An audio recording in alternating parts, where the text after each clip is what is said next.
Hey guys, Joel here with The Fighting Methods. So, part 2 about forced weapons defense. So, what I mean by this is when you need to use your weapon, okay? What this brought about, or how this was brought about, is about an instructor who posted a video on using a writing pin or a pin as a part of his self-defense. Good concept, good idea, but the way it was being explained and told was really kind of disturbing to me. And I went about this on the video number 1. But since video number 1, video number 2, I haven't made video number 2 because a lot of people just emailed me and commented and was telling me or explaining to me that they really enjoyed how I explained certain things and using just a simple apparatus as a pen. Now, the pen as a defense is a really good idea. How it's being taught and how it's being told is another thing. Am I the do-all, be-all, know-all to this type of concept? No, by no means am I. But I do have an understanding of if you stick somebody with a pen, there are different instances or there are different things that will happen, that do occur.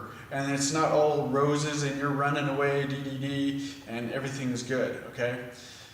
Now, what I also wanted to touch on and that I emailed back a person is they said that this was a really good idea. They never really thought of it, but I emailed them back and I said, well, you have to look at the other part of it also, the legal part of it, and that's the big thing. By posting a video just about, hey, this is a self-defense, I'm going to stab somebody, and you run. Okay, you're teaching somebody something lethal, regardless of if it was just meant for self-defense, but you're teaching somebody how to do something lethal to another person. Okay, regardless of what the other person's doing to you, you're teaching that person how to basically kill them. If you hit them in the right spot, because most people just stab. Okay, if I'm just stabbing somebody, do I know if it's going to kill him or not? No. So that's the assumption of the instructor.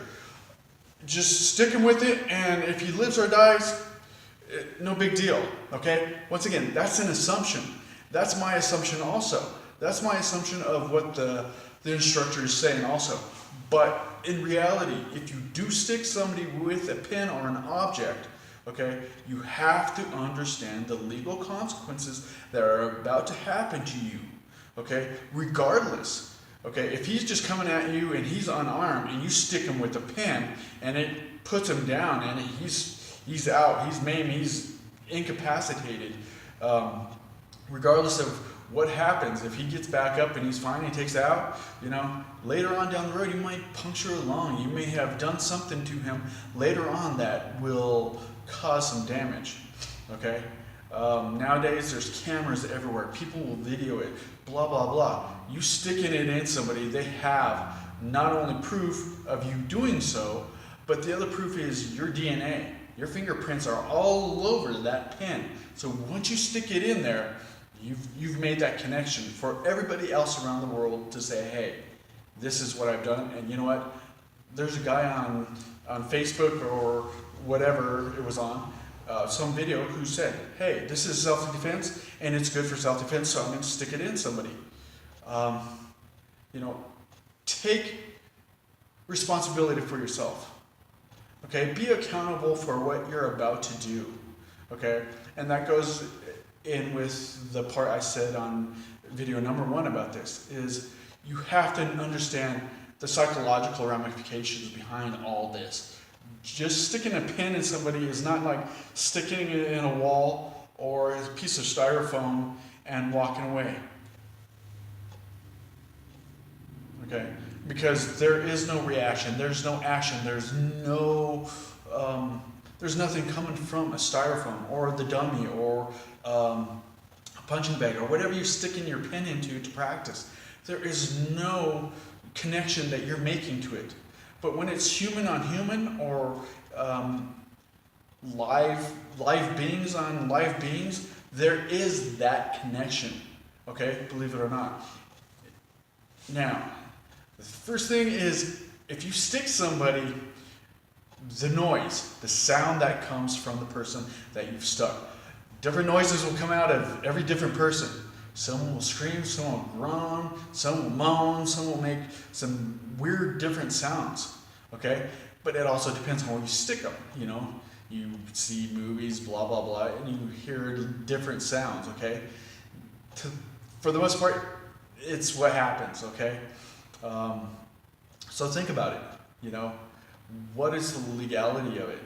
You know, me, if I'm teaching you a technique, my disclaimer is, you are accountable and responsible for the use of what is about to happen, okay? Regardless of how the pin or what I'm teaching you to do with the pin is completely your responsibility, okay?